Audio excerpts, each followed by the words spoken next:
Good morning, good morning, good morning. Welcome back to this week, or last week today, live. And yes, as you might be able to hear, MT is in the background here. Want me to grab him? I know, I just hear him. Let's see who's here so far. Little guy just started eating. Jan, my friend, how are you, sir? Congratulations. Everybody, Jan is a great guy. We used to work together. He now sells like as a side hustle, I guess you could say, like figures and whatnot. He just got married, so everybody give him join me in congratulating him again on getting married. I think it's like a month at this point. Wow! But congratulations, sir. So let me see who's here so far. Mr. Evil is here. Wellbore, hello again, sir. Oh. Feel like I'm in college waiting for a lecture to begin. Yep, I've been there. Trev, good morning, good morning. Beckerman, hello, sir. Main event. Seth, how are you?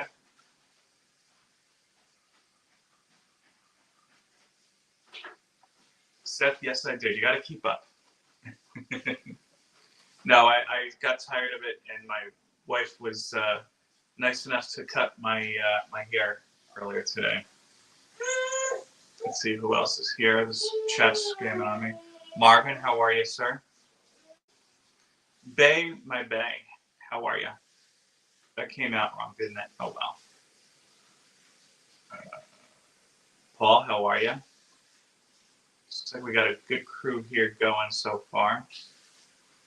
Let's see.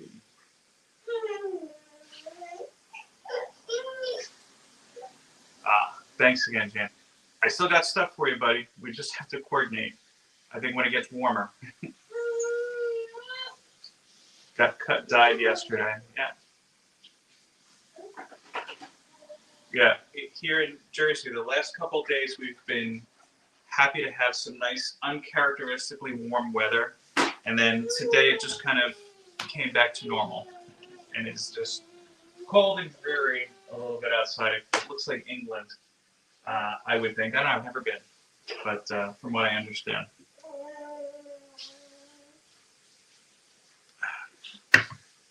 Oof. So I was going to say your hair was looking wild in that Heroes coverage. Yeah, that's Trev. That was how it was when that's how I was waking up with it. And it was getting in the way.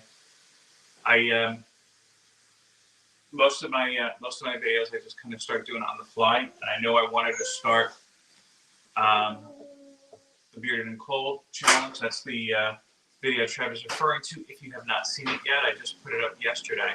It's a short one. I think it's like less than 5 minutes. I could be wrong, but yeah, I just started right after breakfast. We're just about done, so it was looking very Med Mardigan.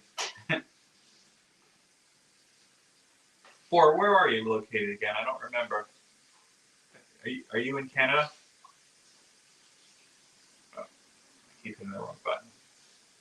But yeah, so it's temperatures are back to miserably normal, unfortunately today. But that's okay. That's okay. I did read some comics this week. Alberta, yeah, I figured it. I knew it was somewhere out there. Yeah, I did read some comics this week. No new pickups. But I have some other things going on too. For one, I finally finished some of the art AOKs I've been talking about briefly the last couple weeks, very briefly. So hoping to get them printed out and sent out relatively soon because I had wanted to get that done before Christmas, and we're now 2-3 weeks out, so it's kind of like running behind, about 2 weeks out. 18 degrees there. Yeah, here's the thing. I wouldn't mind moving to somewhere with warmer weather, but Florida, forget it. They've got a lot of issues going on right now. I mean, south of there too. I guess you got some other stuff. I don't know. Pretty much everybody that we know is around here, so that's a big part of it as well. My sister relocated to Miami about 2 years ago at this point. Loves it down there, but again, Florida's a big problem, as I've talked about a little bit in the past. Matt, you good, buddy? What are you doing?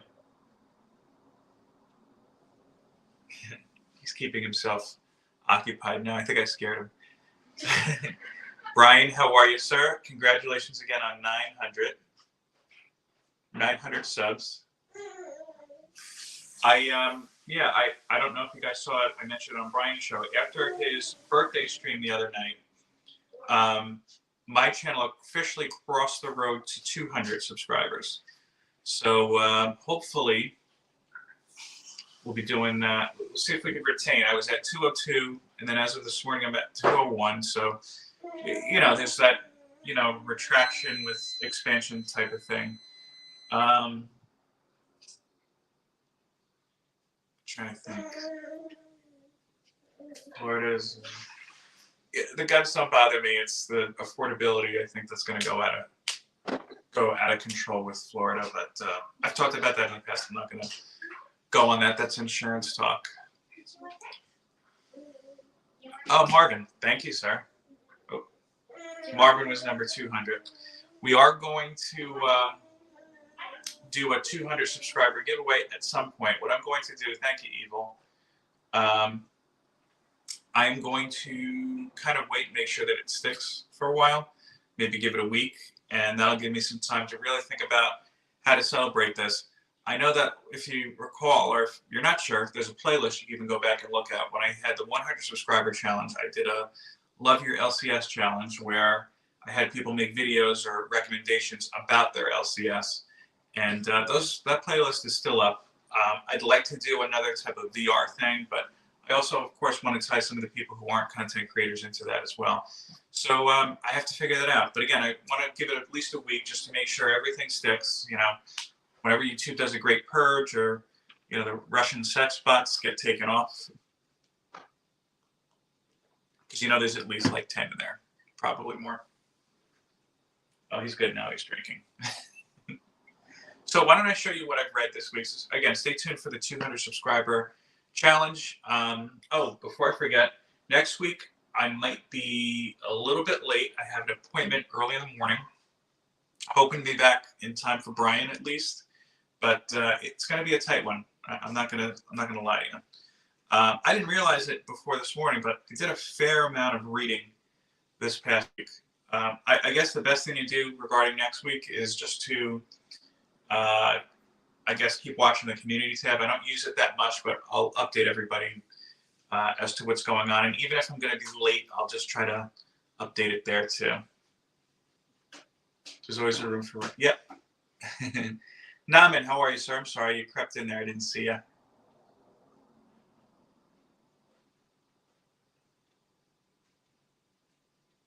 Okay, so let me show you what I read this week.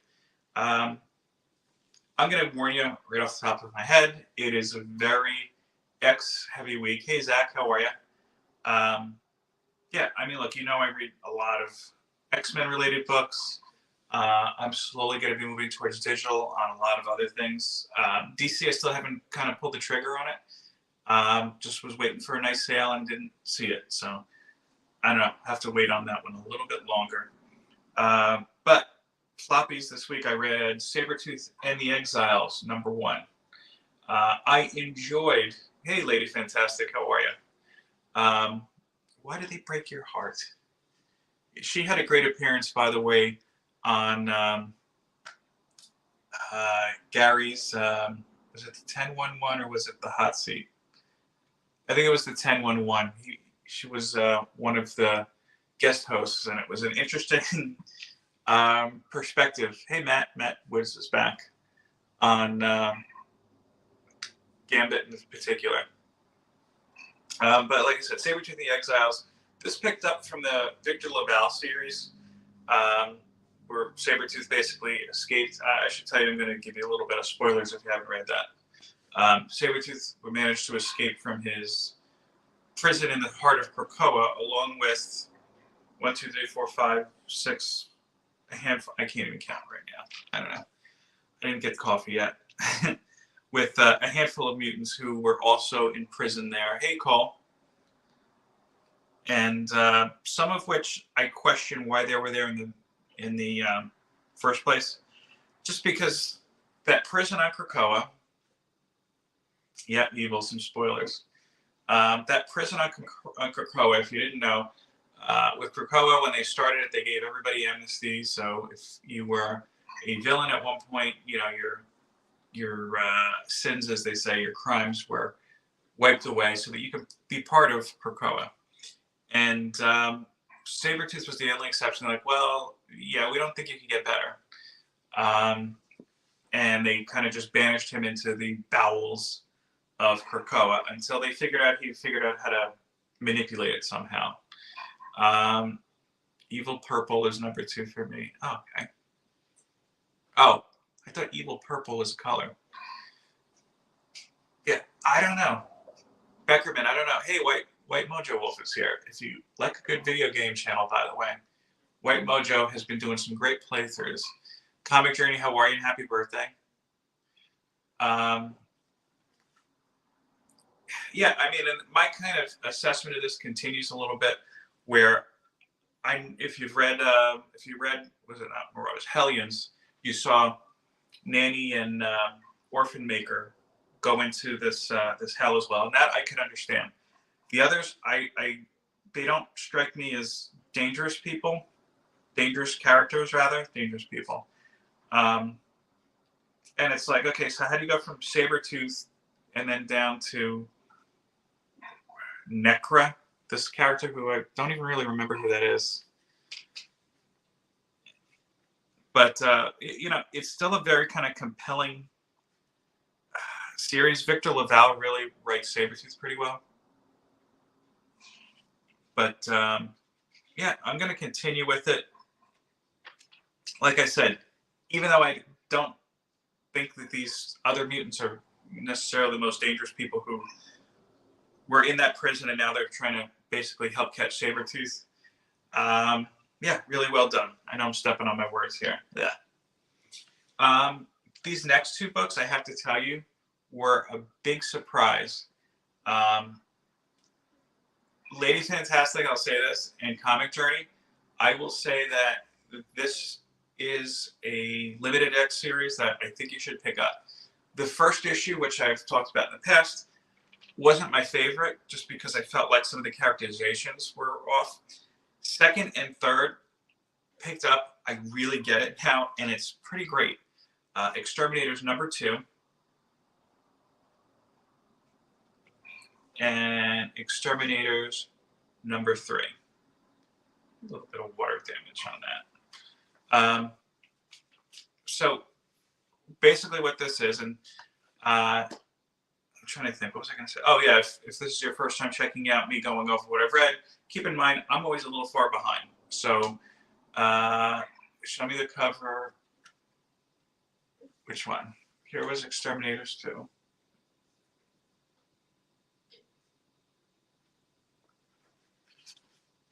And Exterminators 3. Yeah, so the first one I didn't care for. I'm always a little bit behind. I was about to say, sorry.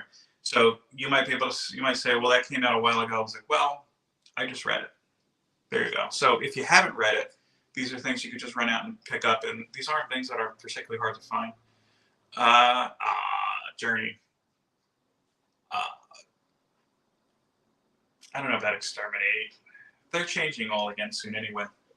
But Exterminators number 2, you follow, it's Dazzler, Jubilee, X-23 Wolverine, and Boomer or Boom Boom.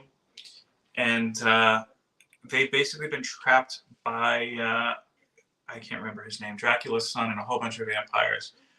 It's very fun. It's very action-packed. It's great. Really enjoying it. My only complaint, I feel like they're not really writing Jubilee and Dazzler. Like, I feel like they could have taken them and put them somewhere else. You know what I'm saying? Like, it's not those characters. It's been a while since I read a Dazzler book, and Jubilee, I fell off because I couldn't stand Teenie Howard's work on Excalibur, so I did not follow Knights of X. So I don't know what's changed with her, but yeah, and they kind of wove it into the I forgot when the timeline was. I think when they were living in Alcatraz, when Jubilee was a vampire for a little bit. I guess she got better. I forgot how that ended up. But yeah, it's a really fun read. It's a limited series. I think there's only 2 issues left. One of them might even be out by now, to be perfectly honest with you. Put in Sharpshooter was so random. Yeah. Dugan, I have is either great or meh. I can't find a common ground. Yeah, Hickman's been off the book for a while, but I think that you do see some kind of tremors, basically. And now there's word he might be on Avengers after Jason Aaron is gone, which is coming soon.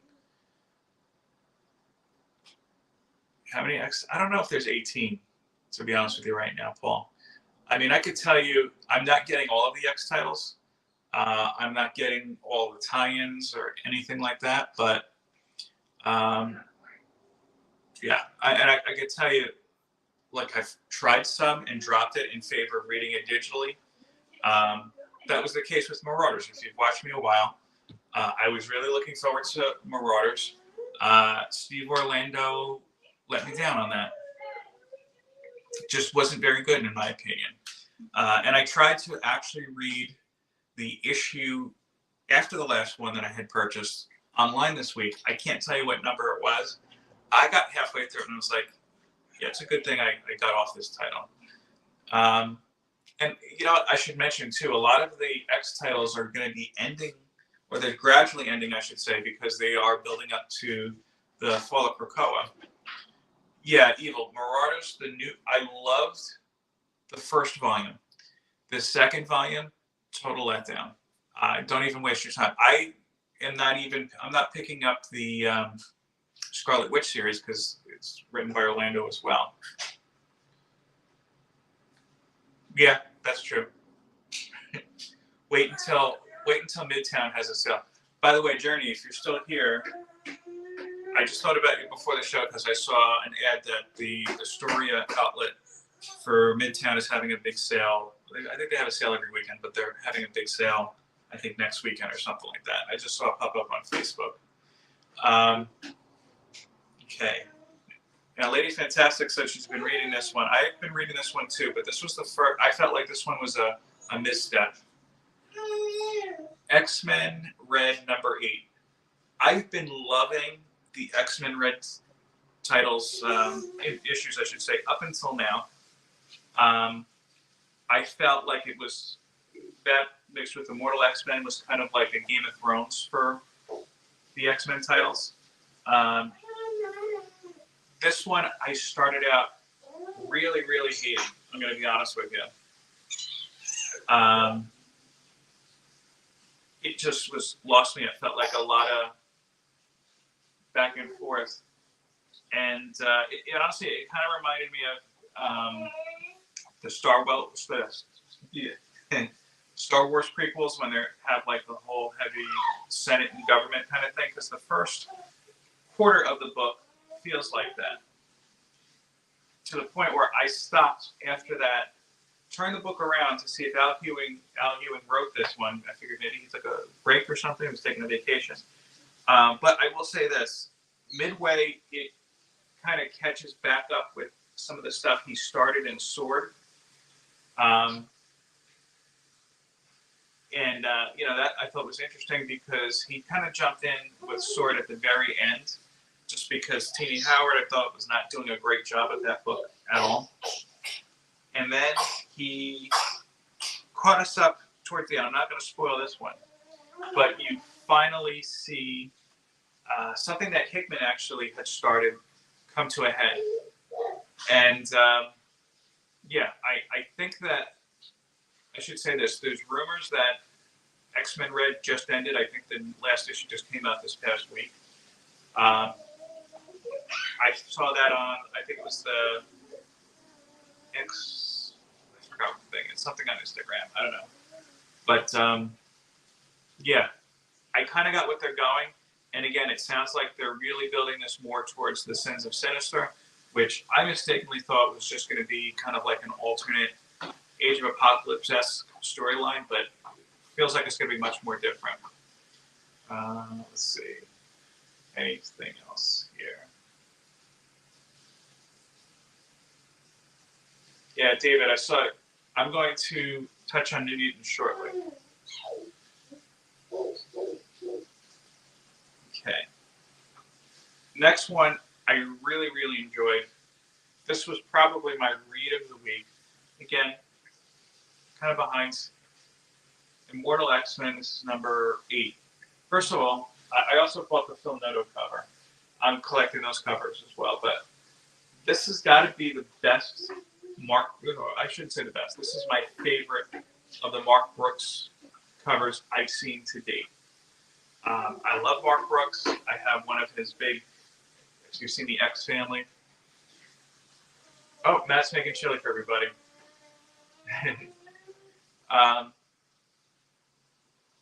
Yeah, this is kind of the leap-off point for the Sins of Sinister. Evil, I'll tell you this. Read this issue, because I was going to be like, with Sins of Sinister, but this really kind of changed my mind on it.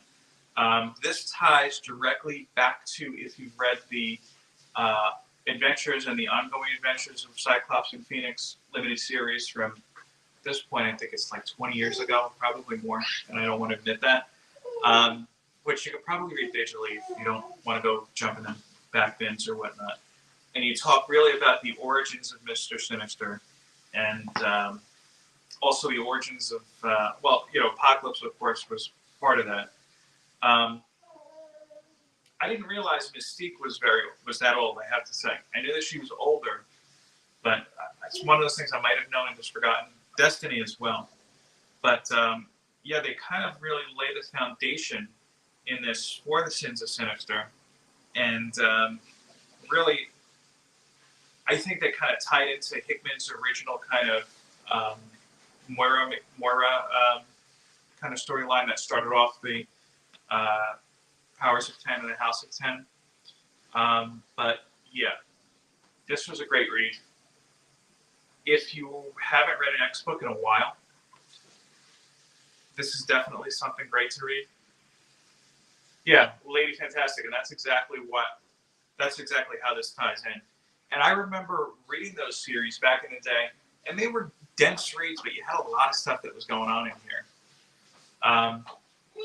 So whether you're a current X-Men fan, but or somebody who hasn't read one in a while, just pick this issue up, because this will, I think, satisfy both kind of ends, whether you hate the new stuff or love the new stuff. Now, here's one. I was a big fan of this series. The writer, Vita Alea, who was on this, I think did some great work, as well as the artist, Ron Rice. They changed it up. And just as main event... Hold on. Buddy, you good? You good, buddy? He's having fun. This one quickly took a 180 on me, and I didn't like this one at all. New Mutants number 31. Again, the Vita Alea New Mutants, I think, was some really great work, and I appreciate some of the things the writer was trying to do into this. She was trying to actually, he or he, I'm not familiar with even who the writer is at this point. Charlie Jane Anders. It could be one or the other.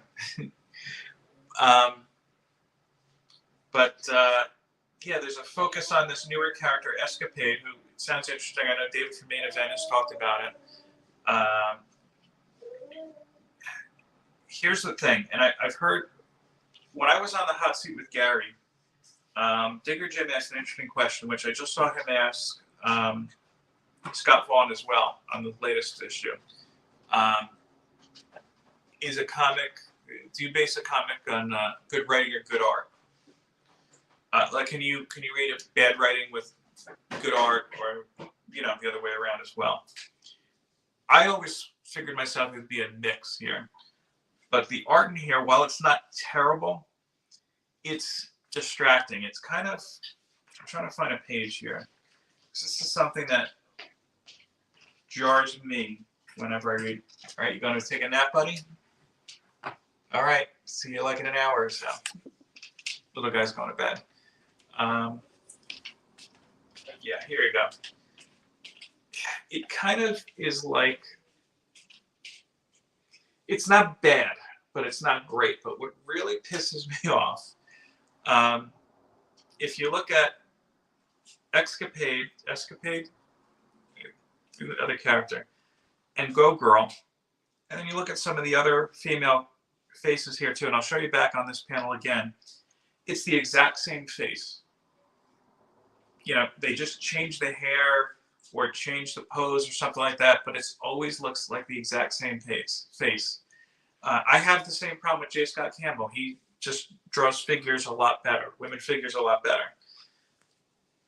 You see what I'm saying here? It's like, take that hair and the glasses and put them over here, and take the brain and put it over here. It's the same character. I mean, look, I'll say this. I've read comics before with bad art, and I've really enjoyed it. Look up the Bullseye Limited series that came out probably about 5 or 6 years ago at this point, and you'll see what I mean. It was a great story. Art was horrible. X-Men Legacy, when Legion took it over, I think it was called, yeah, it was just called X-Men Legacy at that point. Love the covers, Mike Del Mundo. You know, Del Mundo can't go wrong. Interiors were horrible. Writing was great. I'll say that. And Cy Spurrier, who's the writer on that, is, again, he's either great or terrible by me. In here, the story is okay. I do like that the writer goes back and uses some of these ex-journal things, just kind of like how Vita Alea did. I thought that was a strength when Vita Alea had done it. But yeah, this one, I'm going to hold on to. Oh, here's the other thing. Main event, maybe you know this. So in previously they had introduced a character, Cosmo or something. Let me see. Cosmar. And it was like a Russian character that the kind of like couldn't control her look or something like that. So I don't know if this is supposed to be a progression that she's been learning or something, but they gave her a normal kind of looking figure here too. It just kind of jarred me again. Maybe I'm wrong, and maybe it's not the same character. Maybe she learned something I'm just not remembering. But before I share the last book I read, let me go to the chat here. I can do both, but art can kill a story. Yeah. The Conjuring DC horror stuff was great writing, but like Disney art. Yeah, if something's too cartoony, it takes me out of it a little bit too. And maybe it's just something I'm picking up now. But that's going to be more of a factor when we get into this next book I'm going to talk about in a moment. Okay, so I'm going to use that. Let's see. Yeah. I agree with you 100%. Lady Fantastic. J. Scott Campbell, I'll say this. I loved his stuff back in the day with Gen 13, as I'm sure many people my age did. The newer stuff, every so often, I will see a cover that I enjoy from him. Both of the Amazing Spider-Man covers are really goes for, which are probably older than I'm thinking at this point. Mary Jane drinking the coffee, and Black Cat and Peter making out on the cover. Those were good covers. Yeah. Let's see. Just going through. Here's the thing, though, too, Nina, and I'm glad that you brought this up because I forgot to mention it.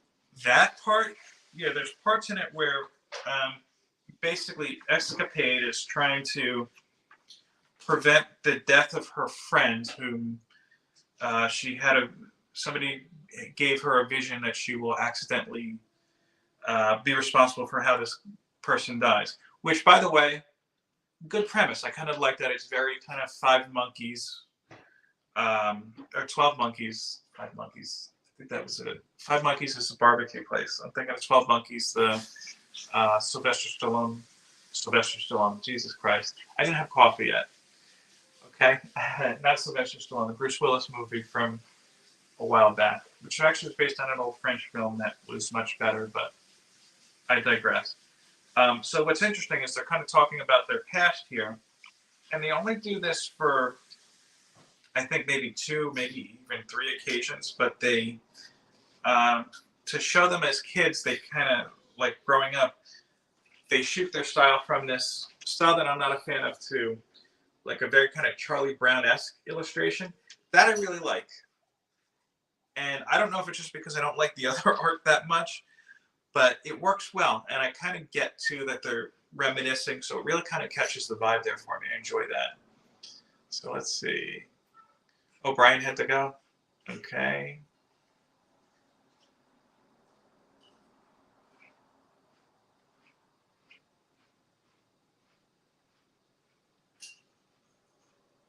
Best story can kill the book for me.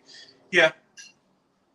I mean, look, if you've read any of the 90s Image books, like, I'm not talking about the top tier stuff. I'm talking about pretty much a lot of the Liefeld stuff. Brigade. What's the other one that they had? Blood something. I forgot. I didn't even know that those books made it past issue 2 up until recently. Let's call back to the.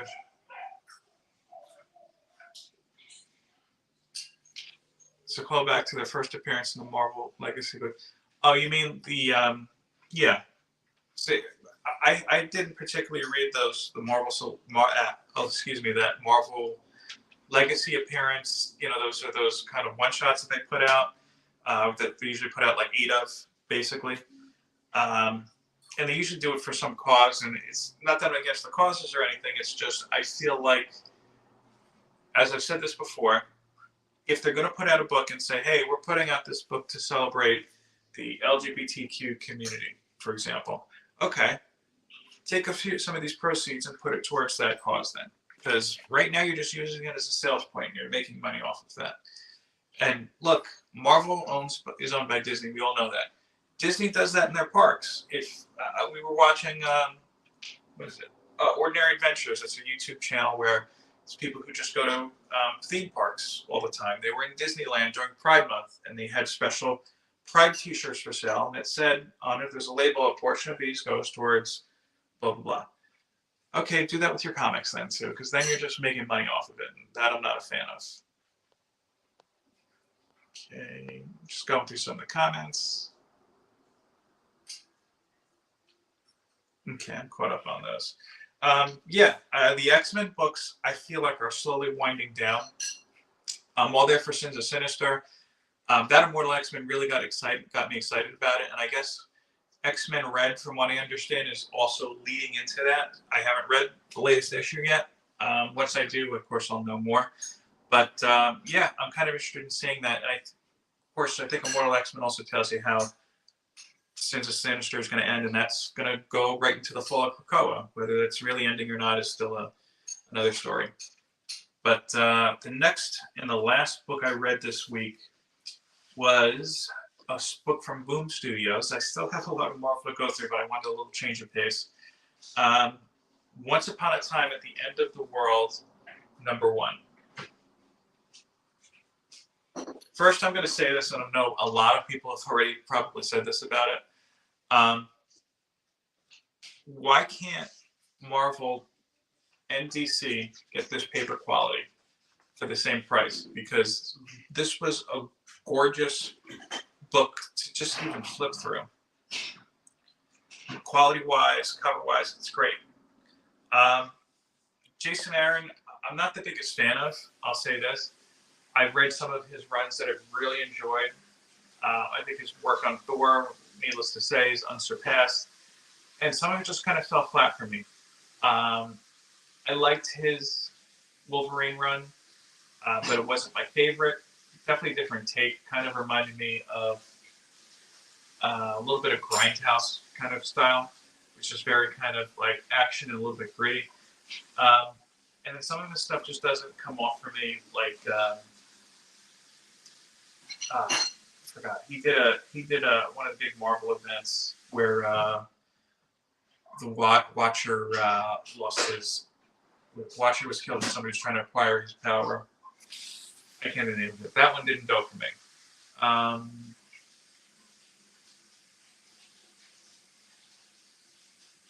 we're talking about issue 1 actually in a moment. I'm going to come back to X-Men in a second as well. So this book, I'll be honest with you, I picked it up because of the cover. Huge Mike Del Mundo fan, as you know. As I've said, I think on this very stream earlier. Love that cover. Very nice. It's almost like kind of like a post-apocalypse Norman Rockwell, I guess, if that makes sense. Oh, I did read one more Marvel book. I'm going to get to that in a second. I read it digitally. The interior art, I'm not familiar with the artist. Alexandre Tefengi? I don't know, probably. It's a different type of style. It kind of reminds me of that, what's the guy's name? Felice? Was it Lorenzo Di Felice? No, I feel like that's a made-up name. From Oblivion Song. And yeah, Oblivion Song was very kind of post-apocalyptic as well. But this is kind of like a grittier style.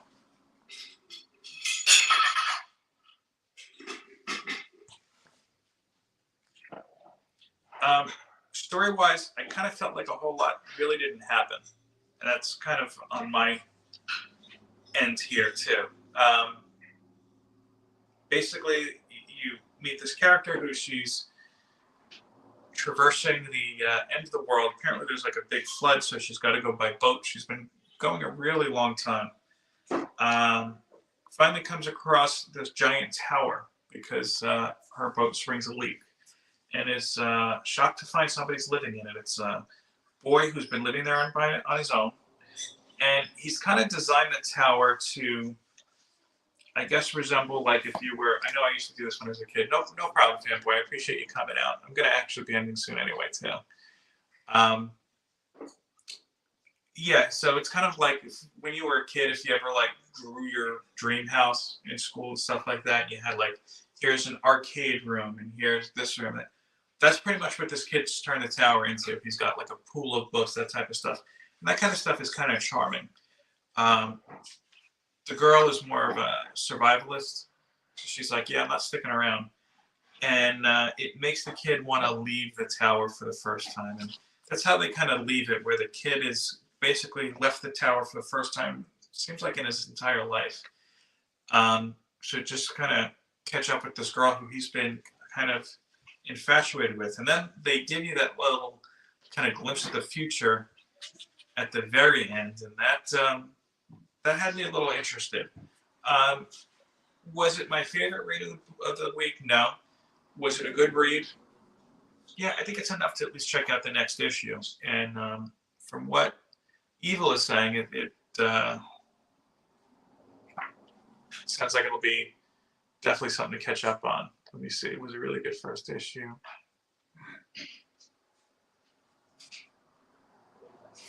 About the ending of that book, but the first issue was fire. Doing a review on issue 2. I have to remember to check that out. I'm going to be doing a little bit of work today, so I'll probably be catching it out while I'm working. Yeah, overall, I wasn't jumping out of my skin for it, but I didn't hate it. You know, I'm definitely going to check out the second issue and go from there. So the last book I read, and I meant to take it up because I have the physical copy too. Let me just see if I can. I've never tried to turn my iPad around on this before. You can't do screen sharing with StreamYard using a phone. That's why I have to kind of do this. So let's see. I'm opening up my Marvel Unlimited app. Yeah, it was Amazing Spider-Man number 10. This was the Judgment Day. If you can see that well. The Judgment Day tie-in. And I, just in case you don't know, I did not read Judgment Day. The only parts I read were the books I was actually already reading, like Judgment Day touched X-Force and Wolverine. I was happy that it didn't derail these other books. Yeah, Amazing Spider-Man I had not been reading, but a lot of people kept recommending it. So it's like, you know what, let me check it out. And I have to say, that was a great read. Really fantastic. I haven't read Spider-Man since Dan Slott went off. I had to think about it. I was trying to put it into years, but I know it was when Slot ended, so whenever that was. And even Slot towards the end of his run was getting a little iffy with the whole Red Goblin thing, in my opinion. I really, really enjoyed it, and I thought it was a great tie-in. It kind of caught me up with Peter, because I haven't even been reading it digitally lately. Now I might go back and read the other 9 issues at least digitally. If you haven't read that yet, that one I definitely recommend getting. Yeah, I stream off my phone, Seth. But yeah, I really did enjoy it. Again, it was Amazing Spider-Man number 10. I don't know the legacy number. What's the Judgment Day tie-in? That's everything I read this week. Again, I did not pick up. No, it's not a stupid question. Yeah, that's everything I read this week. Again, I didn't have any new pickups. I'm not quite sure if I'm going to be going to the LCS this week. Probably not. I do have just a very, very big reorganization project I've been working through, and we decided in the process I'm going to be rearranging our little downstairs area, which is my office and usually where I do a lot of my recording. So that might look a little bit different next time we do a video here. Oh, Durs is jumping in. Just want to say hello. He's going to a wedding. Okay, great. Yeah, Durs, if you know Collecting with Durs, by the way, great channel, very positive guy. He's starting a live stream this Sunday night. I might be able to check in. We'll see. I'm going to bring my stuff with me to my in-laws to watch it, but we'll see how it pans out. If not, I will definitely catch it on the replay. Again, next week, I don't know if I'm going to be doing a show yet. Stay tuned to the community tab. Even if I schedule it, I might have to delay it a little bit. It all depends on how my appointment goes next week. And hopefully by then, I'll also have my 200 subscriber giveaway kind of figured out. So with that, I want to say thanks everybody for coming out. I do appreciate you doing so. And as always, peace, love, and comics. Take care.